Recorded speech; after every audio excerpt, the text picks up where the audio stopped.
What's up, everybody? Welcome to podcast now. I'm Alex, and in this video, I want to talk about being the best goalie that you can be in Rematch. So the game is officially out. I do want to thank the developers for giving me a code. Let's go through some of the tips and tricks that I have found kind of early on. So I want to break it down into a couple different factors because I think there's kind of like the patience and reading the play kind of factor to it, right? What to do, whether it's sliding or jumping, things like that. And then also when to or how to, I guess, like move the play along, right? Kick it out, throw it out, and get your team going the other direction. So starting at the end there, I mean, it means that you made the save, right? So I guess, we're kind of jumping a couple steps, but it is the easiest part of like, okay, here's how we extend the play. Here's how we get the ball to go, the other direction, right? So what I have found is a couple different things. Different teams will play it differently, okay? If you're playing with like random people online, you kind of have to read the play. And so what I have found is generally the opposing team is going to throw at least one person on you. And sometimes I play that role when I'm attacking, where you kind of try to stand like directly in front of the goalkeeper, right, to try to prevent them and do like what the game would call an intercept, right? You get 300 points, and you're really diminishing how far that ball is going to go. That's going to happen to you when you're a goalie. And so my recommendation is to not be trigger happy, if that makes sense. So basically, when you have the ball, I would recommend not immediately just getting rid of it. I mean, yes, look, there'll be opportunities. So sometimes there'll be just a clear breakaway that your player, maybe you'll have somebody almost kind of cheating the play, right? And you'll have somebody just kind of making a stretch run, for their goalie. And yeah, I mean, you can do just a very quick, kick and get it down there. Another thing too, though, is to realize when you need to like kick the ball, right? Which is obviously like you're going to get more distance. You're going to be able to fire it further down the field versus throwing it or rolling it to a player that's relatively close, right? And that's reading the play. That's knowing, okay, I have a couple options downfield. I know that I can kind of make it. But, and honestly, I think as people are getting better and better, and as the opposing team, kind of hovers and covers literally your team, making that stretch play is not always recommended. And I see it from like my own team's goalies that'll do it. And then I've even, I've mistakenly done it before. I've held off of it, doing it other times, just kicking it just to kick it, right? Just like shooting it downfield. I mean, yeah, there's like clearing where it's like, okay, there's no options. I'm just clearing this thing as far as I can. That can be beneficial, but you kind of want to pass it to a player. And sometimes, honestly, making that short pass, just rolling it to one of your kind of forwards, right, on the left or right side, that can oftentimes be easier. And sometimes, when I'm playing as a forward, I'll kind of hang back. I'll stand like to the left or to the right of the goalkeeper where it's like, hey, if you want to make a, quick option kind of pass to me, you don't want to kick it downfield, I'll get it downfield. You can roll it to me and then I'll do the rest. And, just to kind of provide those options. And that's really both parts. That's the players and that's also, the goalie being able to read, okay, do I want to make that stretch pass? And yeah, oftentimes you can do it really well. If you have a good team that's able to kind of like really grab the ball, because, sometimes if you're kicking it, and I would also say, how to aim it. Like you kind of want to aim where the player is going to be most times. Like most times players aren't just going to stand there. They're going to be like actively moving. So when they call for it, you want to try to aim where they're going. I've also found, including when also the opposing players are directly in front of you, kicking high, like literally aiming the camera to go like up, which actually will get you like a better kind of air time just in general.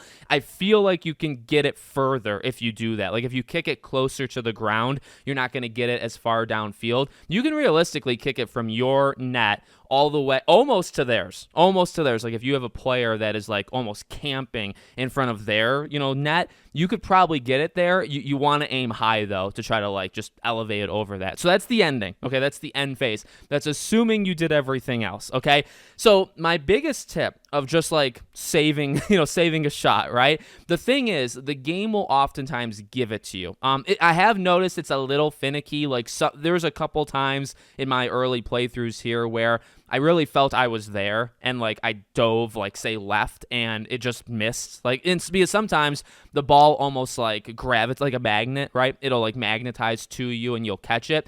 So I mean, my general tip is just like stay in front of the ball, right? Because oftentimes, more times than than not, if you are really close, the game is going to give it to you. Not every time. Sometimes like there's that perfect kind of ball placement, and even if you feel that you're right in front of it, the game's still not going to let you make that save. So, and maybe that's a game issue, maybe that's a me issue. Either way though, most times, if you're generally in the right area, you're going to make that save. The biggest thing I would say is just to be patient, because this is what I see kind of from seemingly like maybe new people that are just like jumping in. They want to try to go crazy. I mean, I've seen the goalies like go downfield, and it's like, as an extra player, look, if you have 10 seconds left on the clock and you're down by 1, maybe you want that extra player. But for the most part, like they don't need to join the play. You don't need to join the play, okay? You stay back, and then, that kind of read and react. Like, there's kind of moments that I have found when to dive, right? Or when to kind of stay back. What I'm noticing more and more as players are getting better and better, right? There's like very fancy players. I actually find, like, in real life, I think the play is actually to be very aggressive and to be like out of the net. You don't really want to be in, because if you're in and they kick it like far left and you're far right, you don't have a chance to actually be able to dive over there and grab the ball. In this game, I actually will say it feels very different. I actually think like hugging the actual net is the better play, because you'll have players sometimes that do like the volleys where they like, throw it over their head. And sometimes they'll do it to try to make you slide early. And that's come back to bite me several times, where it's like I want to be aggressive. If there's a breakaway, if a person's on a clean-cut breakaway, your natural instinct is almost to like run out there and try to slide and trip them, right? Cut them off, which is something you would actually see in professional sports. But honestly, in this game, I actually feel it's best to back up, to let them get closer and closer and closer, because I think sometimes they're trying to bait you. They're trying to say, okay, we want you to dive at us so we can just volley over you. Ultimately, if they take a shot left or right, you're going to have to make a quick decision of jumping left or right. And if you choose the wrong one, you're going to get, screwed there. But, generally, I think just being patient. If it's a 2-on-1, just sticking close to your net and just following that ball. What I just hold L2. For me, L2, I guess, on PlayStation, you hold kind of like that positional button where you're very like squared up to the play. That's all I do, and I just kind of follow and track it. Another thing that oftentimes happens, right, is a lot of players, and this is actually a lot like Rocket League, you'll purposely miss, right? You'll shoot high to make it bounce off like the top of the net. It'll drop directly in front, and then somebody will try to kick it in. What I have found, and this is just kind of getting more and more comfortable with it, is never biting on that first shot. So again, I mean, then that's kind of just like a read, and I think you get a read the closer you are to the net, right? Because if you're close to the net, and you can kind of tell when the shot is too high. So you'll see the shot, and you'll say, oh, there's no chance that's going to score. I'm not going to go for it. Because if you jump for that shot, and you miss that shot, and the ball comes down directly in front of you, then there's that rebound kind of opportunity, right? What I've seen many other people do, and I have done myself, is you read where the ball is going to go. So they'll overshoot on purpose, and you can actually see like the reticle, like there'll be a marker on the field. This is where the ball is going to drop. Simply dive for it. You dive for it.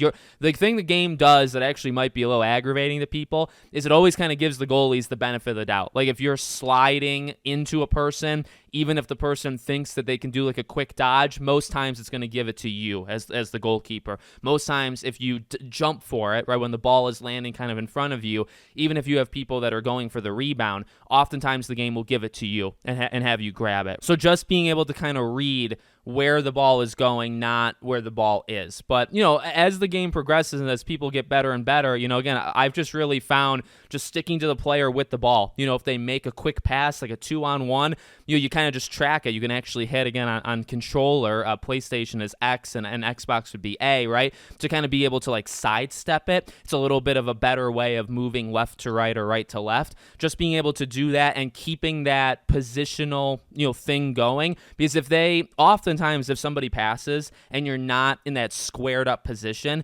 that's where almost the game kind of breaks and you have like a harder time controlling your player. If they make that pass and they make that shot, it's harder for the game to kind of lock you in, to like magnetize you. But if you're locked in and then you're just kind of sidestepping to where the ball is going, you can do it. But just getting in front of the ball, but also being, in my opinion, as close to the net as possible is how I've found, the greatest success. success. Ultimately, you're going to have to make decisions, right? They're going to kick it, and they're going to kick it to a corner or wherever, and you're going to have to make that quick split-second decision to jump for it, right? And if you pick the wrong direction, then they score. If you pick the right direction, you save it. There's not that much, like, I can't tell you that much to do there. Honestly, that's just reading it. That's just playing it enough times to kind of be able to, and the more you play it, the more you kind of think as the scorer, and you kind of think, okay, if I were them, where would I shoot? And then you try to block that. You try to be in that position. So you let me know what you guys think in the comments, what tips or tricks you have for other people maybe playing the game. I'm going to do more videos like this, and we'll cover the other positions as well. Make sure, as always, you're subscribed to the channel, bell icon turned on, and I hope to see you all on the next one.